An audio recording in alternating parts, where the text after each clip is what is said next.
everyone. It's another weekend, guys, and another chance to spread the word of God. And before that, I would like to greet all of you guys Happy New Year. And our topic for today is about olive tree. What is the significance of the olive tree and to us Gentiles? Very interesting story, very knowledgeable scripture that will increase our faith. So if you have time, embark with me with this study. So in Isaiah 11:1, it is said, "There shall come forth a rod out of the stem of Jesse, and a branch shall grow out of his roots." So si Jesse came from the tribe of Judah, no? And his son was King David, and from King David, Jesus Christ. So magkakaroon daw ng branch, no? Shall grow out of his roots. Ibig sabihin yung stump ng olive tree, mag-shoot forth ng isang branch.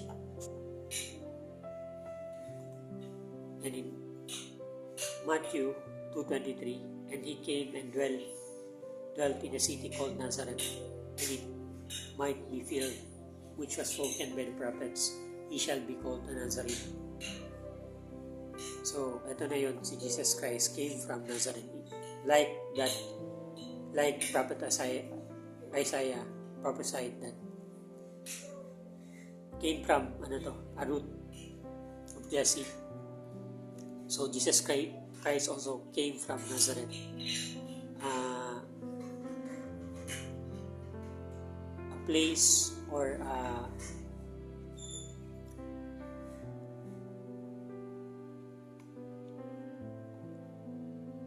place that is not considered wealthy ba, or poor or underestimated.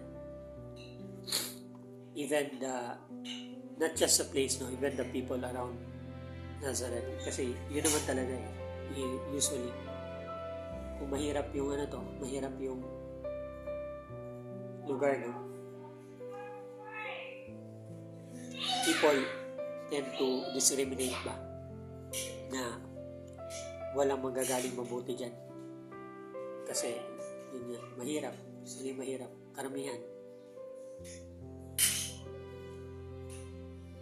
Maraming krimen.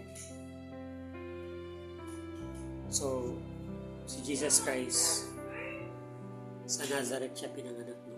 Sa lugar na insignificant ba? So, in John 1:46, "And Nathanael said unto him, Can there any good thing came out of Nazareth?" Nathanael si Kuanto, yung isa sa apostle ni Jesus Christ, no? And Philip said unto him, "Come and see."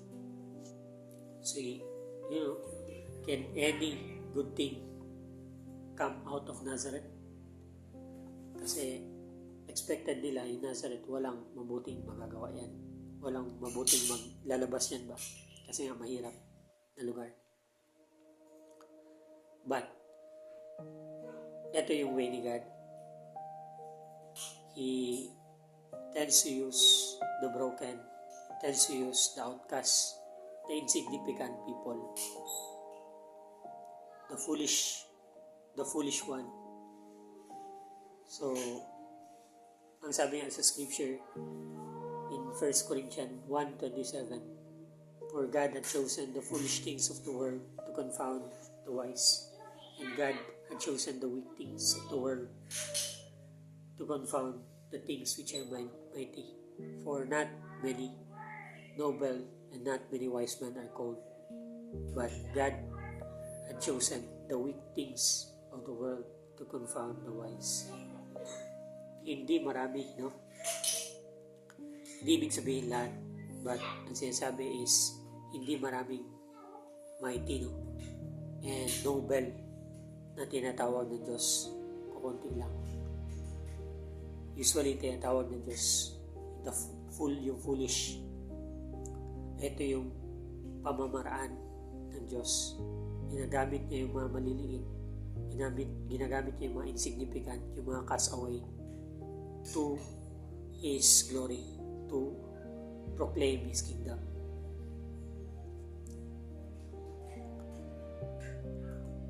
Kaya kung isa ka sa mga tao na feeling unwanted or discriminated or wala nang ginawang mabuti ba in your life, come to God, come to Jesus Christ, and He will change your life. Sobrang dami na ng tao na na-change, na nabago ni Jesus Christ ng Panginoon. Do not doubt and believe.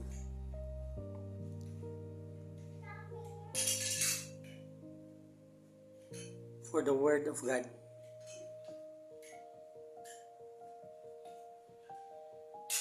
is powerful and sharper than any two-edged sword, piercing even to the dividing asunder of soul and spirit, and of the bones and marrows, and of discerner of thoughts and intents of the heart. Ang dami ng taong nabago talaga dahil sa salita ng Panginoon. Trust in the Lord. Cursed is a man who trusted in man. So kung nagtitiwala ka sa tao o sa sarili mo, talagang you will fall. Kasi yung foundation mo nakalibing sa buhangin. But if you will build your foundation sa rock, which is si Jesus Christ, napaka-tibay ng foundation mo. And you will grow. And hindi masasayang yung effort mo and yung growth mo kasi alam mo kung saan nakatayo yung foundation mo, yung bahay mo. And God will not abandon us. He will manifest Himself to every genuine believer.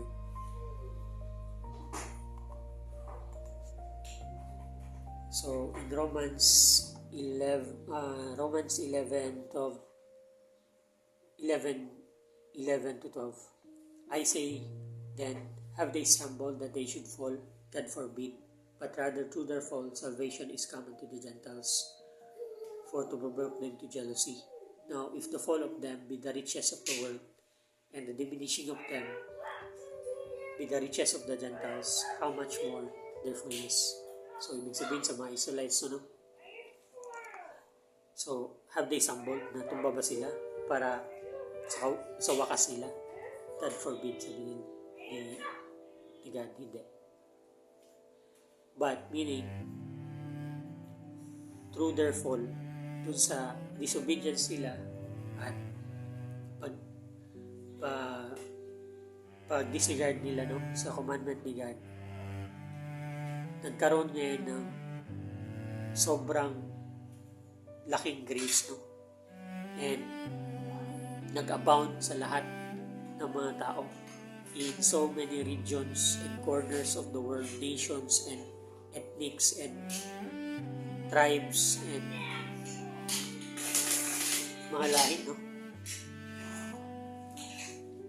nagkaroon ng chance to be reconciled to the one true God through His Son, Jesus Christ. Dahil nga sa disobedience ng mga Israelites. So, hindi sila tinakwil, ng Ama. But, ginamit yung fall nila para mas makadala pa ng marami sa kingdom of God. Sobrang amazing. And in Romans 11:16-24, for if the first fruit be holy, the lamp is also holy. And if the root be holy, so also branches. And if some of the branches be broken off, and thou being a wild olive tree, were grafted in among them, and with them partakest of the roots and fatness of the olive tree. boast not against the branches, but if thou boast, thou bearest not the root, but the root thee. So, tayo, we are grafted dun sa original, na olive tree. We should not boast against them kasi tayo hindi tayo natural branches ba? Sila yung galing dun sa natural na olive tree. Tayo ang hindi. So, hindi dahil sa sa root, hindi tayo mabubuhay.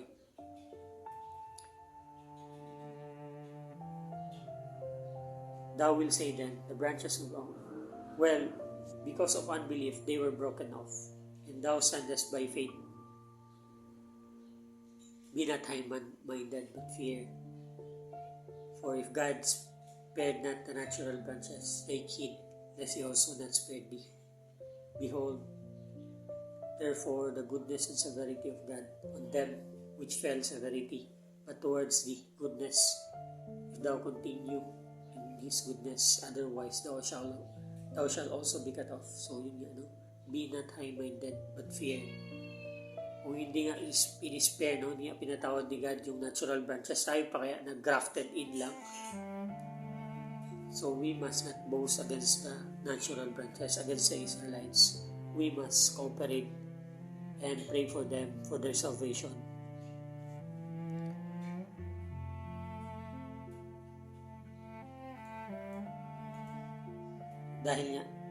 Dahil reason is because through their fall, salvation has come unto us. Dahil sa pagiging pasaway nila, dumating sa atin yung salvation. Kaya dapat hindi natin sila i-curse, hindi natin sila pagsabihan ng hindi magaganda ba, but to support them and pray for them that they may also be grafted in again to the original olive tree, and they also, if they abide not still in unbelief, shall be grafted in. For God is able to graft them in again. For if thou wert cut off out of the olive tree, which is wild by nature, and were grafted contrary to the nature into a good olive tree, how much more shall this, which be the natural branches, be grafted into their own olive tree. So, ganyan, Kung if they abide, if they forsake their sin and receive Jesus Christ as their Lord and Savior, they will be grafted in again. For God is able to graft them in again. For they are natural branches. Kung tayo nga na hindi tayo contrary tayo dun sa nature ba, hindi tayo original branch, nag-graft na tayo, sila pa kaya nagaling dun sa original na tree, kayang-kaya, mas lalo ng kayang-kaya sila i-graft again to their own olive tree. So, be not high-minded, but fear. And, of course, proclaim the Word of God and to share your faith to others. In Romans 11:25, for I would not, brethren, that you should be ignorant in this mystery, lest you should be wise in your own conceits, that blindness in part is happened to Israel until the fullness of the Gentiles become in. So, it's all according to God's plan, Ginamit niya yung disobedience and blindness ng Israelites that we may be ma-feel yung cup ba ng salvation. Kasali na yung lahat ng mga lahi, who will believe in His Son. So, all glory to God, to His goodness, to His understanding and wisdom.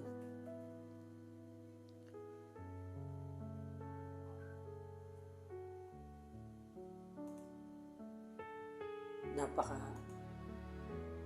ganda ng mensahe.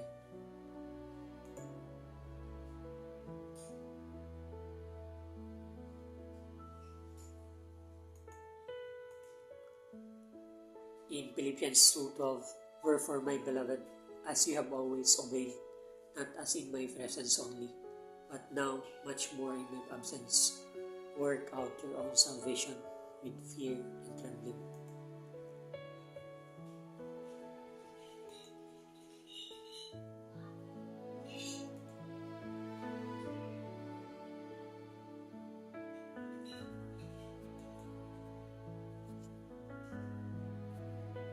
Timothy 2:19.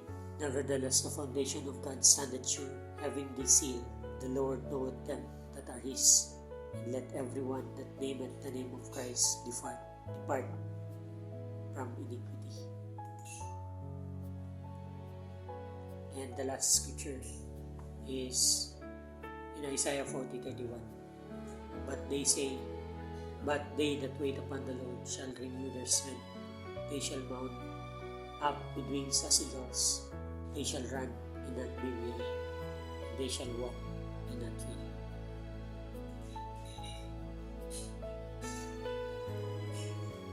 So, the Lord is with us always. To keep in mind always to be humble and be meek. Be grateful always for our salvation, who was attained through the grace and mercy by our Lord, not because we are good, not because we are something special, but because we are beloved by our God. And He made a way for us to be reconciled and be saved. Increase your faith by genuine repentance, acknowledging ourselves, our sins, and to always keep in touch and communicate always to our God through prayers. Present all your requests, all your sins, or all your burdens, all the chains that is holding you. Present it to God. And if God will see that you are truly genuine, He will break those chains, guys. Kahit ano pa yan. Hindi ko na kailangan isa-isahin pa, pero napakarami ng tao na sobrang ando na sa pit, in darkness, but they were called by God and lose the chains that binds them because of their faith. So, cursed is a man that trusted in man. So, kung nagtitiwala tayo sa tao at sa sarili natin, we are cursed. But if we trust God, who is the creator of all heaven and earth, nothing is impossible. Trust in the Lord with all thine heart, and lean not unto thine own understanding. In all thy ways acknowledge Him, and He shall direct thy step. Ingat kayo, guys. Again, Happy New Year. As I always said, ingat kayo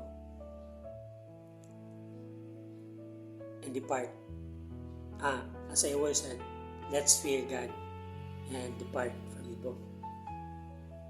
God bless.